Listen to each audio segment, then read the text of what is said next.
Hi again everyone, Scott Pirate Pop Cult Fan here, and in this video I want to do my review for Pirates of the Caribbean, The Curse of Black Pearl.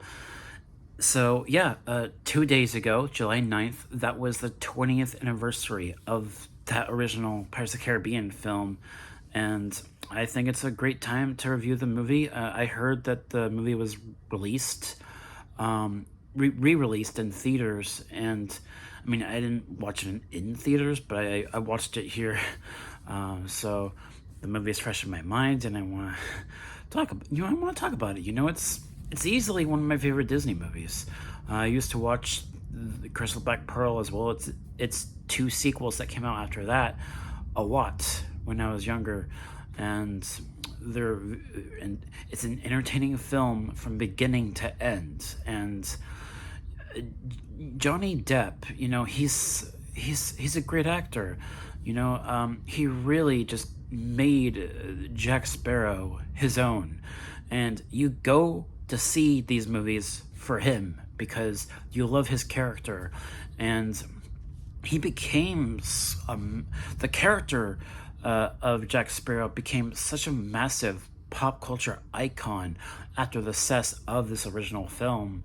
And he was sort of like the new Indiana Jones of the early 2000s in a way. And it's the performance, just in that original film alone, was just so iconic. And also, I actually consider Crystal Black Pearl, even though it came out in 2003, I consider that a classic, even though it's not that old. I consider it a classic because it's that good to me. I think all of the actors involved, you got Orlando Bloom, Keira Knightley, and also the main villain, Barbossa. Everyone across the board. Great performances, and this movie is also very quotable. I quote this movie a lot with my friend Sean, and he loves this movie too. So, yeah, and also the score. The score. Oh my goodness. Hans Zimmer. He scored the later films, but I think the person that scored this movie, his name was Klaus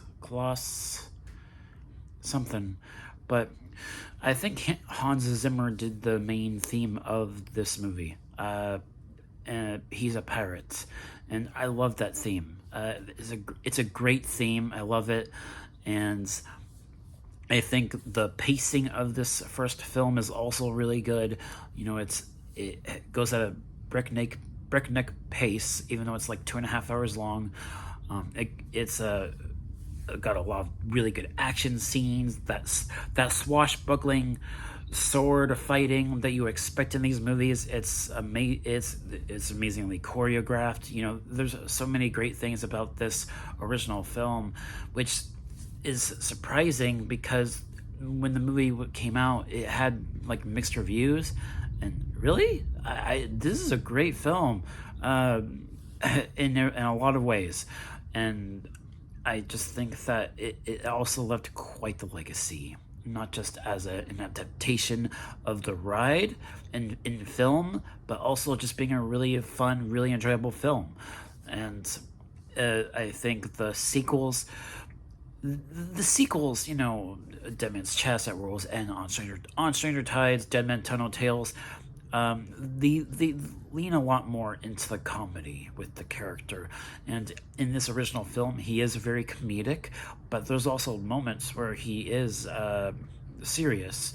And I kind of like his performance in this movie a little bit more compared to the sequels, just mainly because he's a little bit more grounded in this movie compared to, the later films.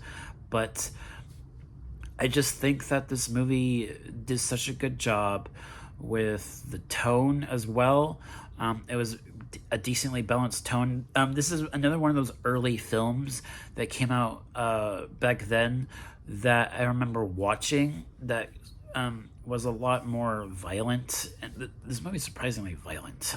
There's actually quite a few moments of gore and blood in this film, and it has that dark tone, that supernatural fantasy element. It's was something that sort of, it was another one of those movies that was sort of transitioning for me in regards to watching movies that are, more leaning more into horror in a way, and it's really interesting in regards to that. Like this movie, and also Prisoner of Azkaban, Revenge of the Sith, those particular movies really started to, you know, transition me into my teenagehood and watching more movies like this, and then transitioning into horror when I turned 11 years old. So, yeah, I just think that this was just so well done, and the story I think is really interesting too. In the Caribbean, which it's awesome watching these movies now after having been to the Caribbean, to the Bahamas, Jamaica. I've been to the Caribbean now, and I'm not sure if I don't think any real world locations are in these movies, but it is still the Caribbean nonetheless, and it's just it's really cool. Now that I've actually been to the Caribbean, it's really cool watching these movies again, and it's a fun movie. I don't really have any flaws with this original film. I don't like. It's a great film, and I love it. So yeah, I would definitely give this movie an A+. That is my grade for it. And there is another video I plan to do after this, either later today or tomorrow.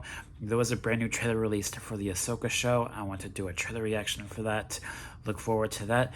Thank you guys so much for watching, and I'll catch you all in the next video. Peace.